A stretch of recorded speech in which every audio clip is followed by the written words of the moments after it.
Even Flash was worried about where it was all headed. I was wondering where my core audience was going, says Grandmaster Flash. They were going to see people like DJ Hollywood, who would get a party going from 23 and older.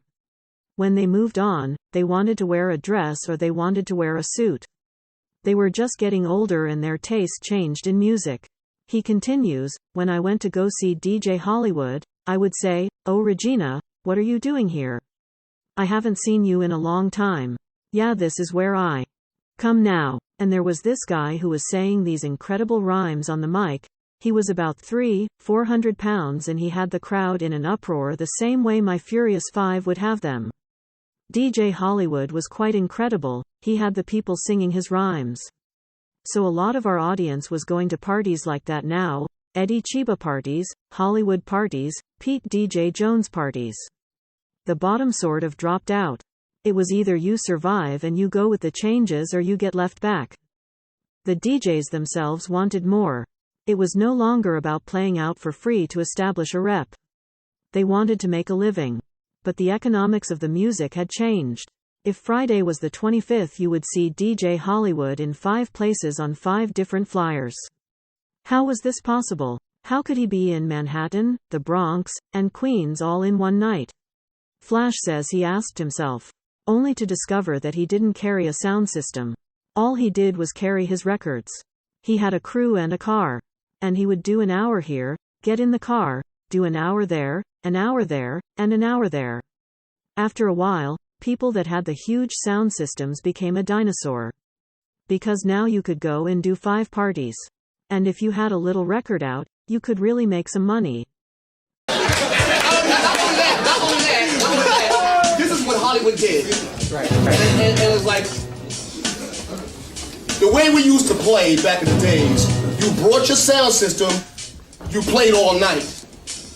Hollywood, after I started investigating this Anthony Holloway guy, I discovered that if it's April 13th, this motherfucker was on 5 flyers. How could he be in 5 places at one time? And then I figured it out. Between 10 and 11, he would be at place A. And in between 11 and 12, he'd be at place B. And in between 12 and 1, he'd be at place C. And then by the time the night was over, this man was paid. He changed the whole game. My sound system went in the closet. You know what I'm saying? It was like, after that, it changed the whole game of the way things was done.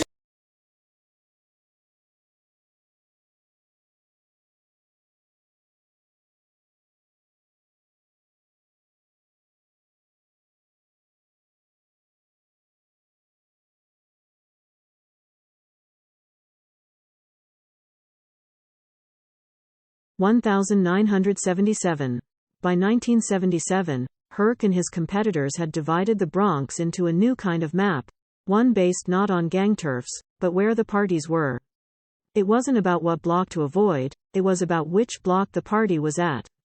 In the South Bronx from 138th to 163rd Streets, where the Savage Skulls and the Ghetto Brothers had once run, Grandmaster Flash, with his sound system called Gladiator, backed by the local Casanova crew, was emerging as the area celebrity.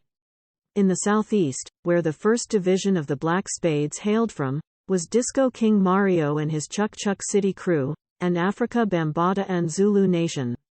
In the north, there was DJ Breakout and DJ Baron of Brothers Disco, with their system called the Mighty Sasquatch, backed by the 9 crew. But the increased competition had an effect on Herc. By the end of the spring, Herc noticed his audiences were declining.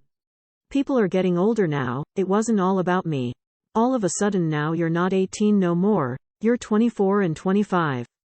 You can drink now. You ain't coming to no little 17, 18-year-old party, he recalls.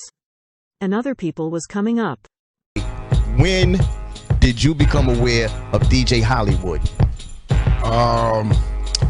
When I, later on when music was, people growing up now, okay, put it this way, you gotta mention 371. 371 is like Leviticus in the Bronx now, okay?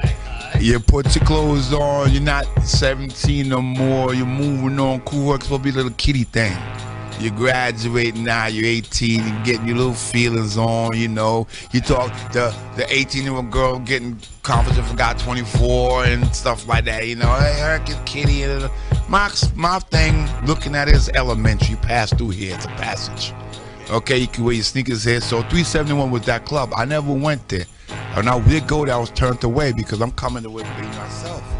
I got my jeans on, I got my AJ Lester knit on, I got a nice piece of chain around my neck. I'm not changing nothing for nobody, especially in the damn Bronx. Okay? So that's how it was. And Hollywood was in there not as a DJ. Junebug was the DJ. Hollywood just a mouthpiece in there. And he had a few people that graduated from cool Herc school and went to 371. The fans, I no name, that's the fans. They graduated over there, and Hollywood started this response thing. Not even say him started it, but that was his forte in there. Junebug used to catch it on time, and they used to say, Holly, and they got a few people that bring your wood. And they was that love, that's cool, it's all right, ain't mad at it. But he's not a DJ in my eyes at then. Now it's the performance.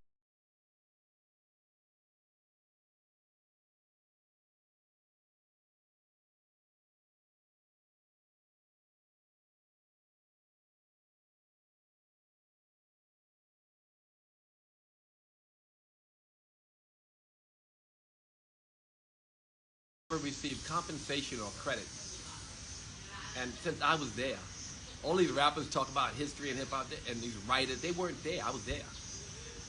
And Hollywood, see, you could be a giant star in your community, as many of my heroes were, and I'm not diminishing any of them.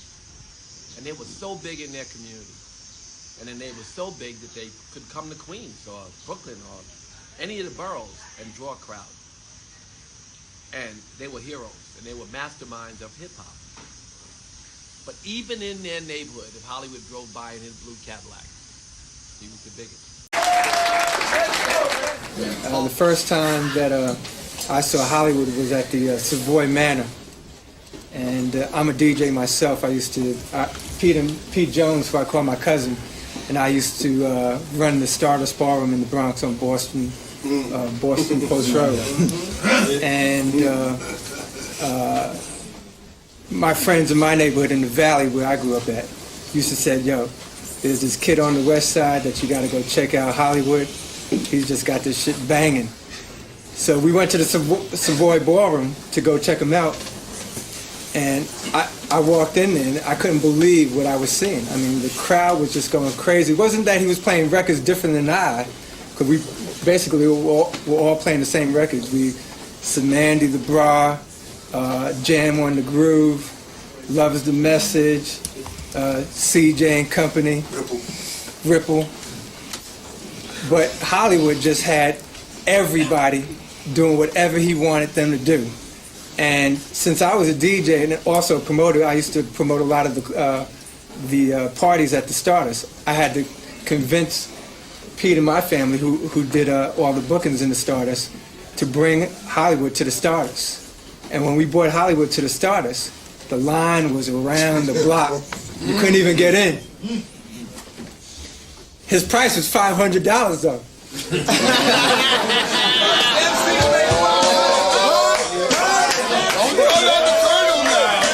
Flame was dope, you know what I mean? Because after that, cats was coming at you, and you was like 500. They were like, shit, nigga, you ain't Hollywood. Not only that. This is what Hollywood did. Right. And it was like,